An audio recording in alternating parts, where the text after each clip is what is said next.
Hello friends, कैसे हो आप? मुझे आशा है आप बहुत ही अच्छे होंगे और अच्छे से पढ़ाई कर रहे होंगे। अब हम पढ़ने जा रहे हैं इंडेक्स प्रॉपर्टी।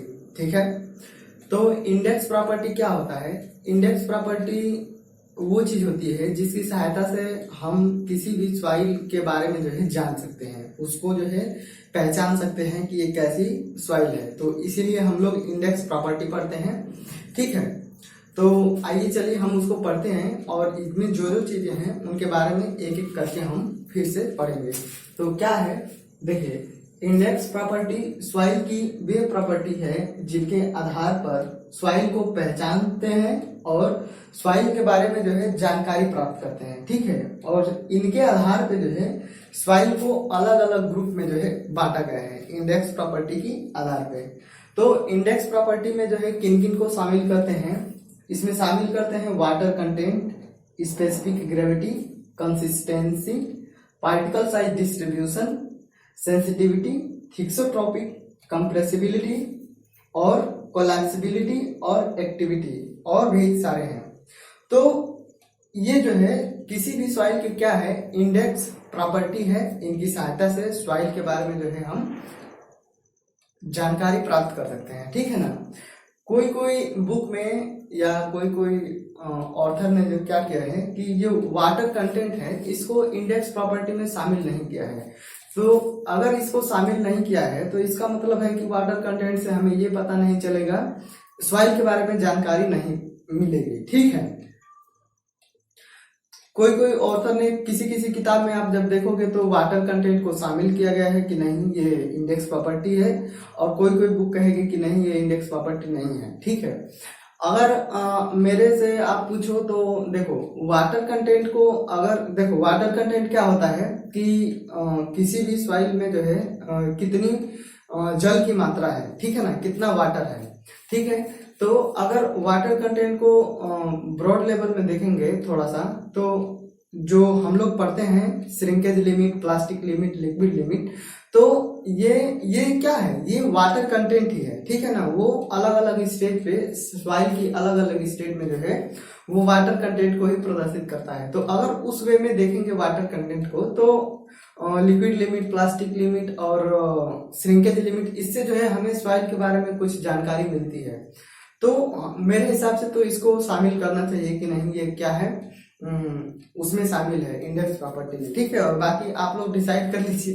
देखो डिसाइड क्या करना है यार, हम लोग तो कंपटीशन के लिए तैयारी कर रहे हैं और ये चीज थोड़े पूछी जाती है। ये मैंने तो अभी तक कोई क्वेश्चन नहीं देखा कि जो वाटर कंटेंट है वो इंडेक्स प्रॉपर्टी है कि नहीं है। ठीक है, ऐसा क्वेश्चन कभी नहीं आया, तो ये यहाँ से कुछ क्वेश्चन आने वाला नहीं है। हाँ, इन सब के बारे में जब डिटेल से पढ़ेंगे तो वहां से क्वेश्चन आने वाला है। अगर आप इतना आपकी सोच है कि आप रिसर्च कर सकते हैं इस वाटर कंटेंट टॉपिक पे या इनमें से जो भी है, मतलब उस लेवल का सोच रखते हैं रिसर्चर, तो आप जो है कंसीडर कर सकते हैं। और जब आप उस लेवल का सोच रख रहे हैं तो फिर ये वीडियो क्यों देख रहे हैं? ठीक है, तो ये आपके लिए नहीं है, आप बुक पढ़िए।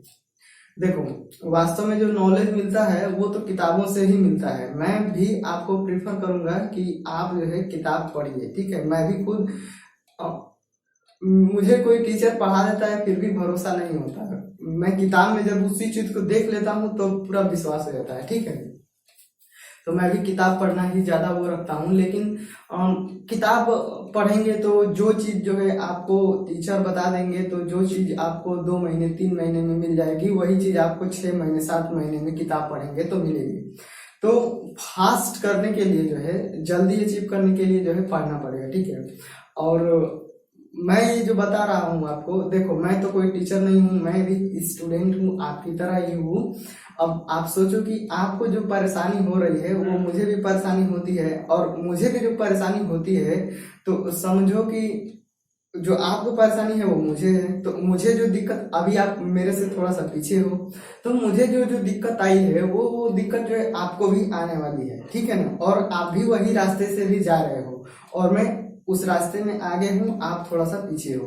तो मैं, देखो मैं टीचर तो नहीं हूँ, मुझे पता नहीं मैं अच्छे से समझा पाता हूँ कि नहीं समझा पाता हूँ, लेकिन मुझे ये पता है कि जो जो मुझे दिक्कत आ रही है वो दिक्कत जो है आपको आने वाली नहीं है। ठीक है, जो जो क्वेश्चन आए हैं कंपटीशन में, जो आ रहे हैं, वो चीजों के लिए आपको स्ट्रगल नहीं करना है कि ये वाला क्वेश्चन क्या है, वो क्या है। तो इतना गारंटी है, ठीक है ना, इतना भरोसा रखिए मेरे पे कि क्वेश्चन तो छूटने वाला नहीं है। जो ऑब्जेक्टिव का जो क्वेश्चन होगा वो छूटने वाला नहीं है, ठीक है ना। वो सारे के सारे, अगर ये जो भी मैंने सब्जेक्ट आपको पढ़ाए हैं, जो भी प्लेलिस्ट बनी है, अगर आप उसको देख रहे होंगे ना, तो जितने सारे देखो, मैं फलाना ठिकाना कौन सा ये बुक है, कौन सा वो बुक है, उसकी बात नहीं करता हूँ। ठीक है, जो एग्जाम में क्वेश्चन आए हुए हैं मेरे नोट्स में, वो सारे के सारे इंक्लूड रहेंगे, इसकी मैं गारंटी लेता हूँ। ठीक है, तो चलो आओ, सबसे पहले हम लोग वाटर कंटेंट को पढ़ेंगे। ठीक है, तो देखो, वाटर कंटेंट की परिभाषा, डेफिनेशन और इसका जो मैथमेटिकल था वो सब हमने पीछे पढ़ लिया। ठीक है ना। अब हम पढ़ेंगे कि वाटर कंटेंट को जो है निकालते कैसे हैं, और वाटर कंटेंट निकालने की जो है कौन कौन सी विधियां हैं। तो वाटर कंटेंट को स्मॉल w से डिनोट करते हैं।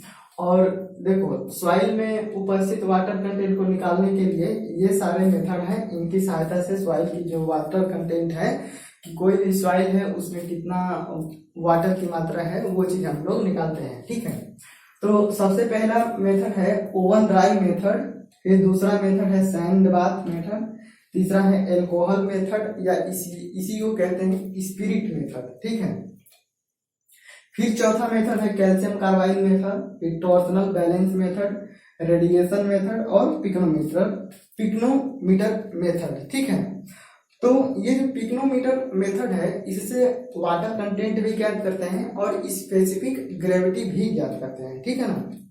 तो वाटर कंटेंट ज्ञात करने के लिए ये 7 मेथड है। अब हम क्या करेंगे कि सातों मेथड को जो है एक एक करके पढ़ेंगे।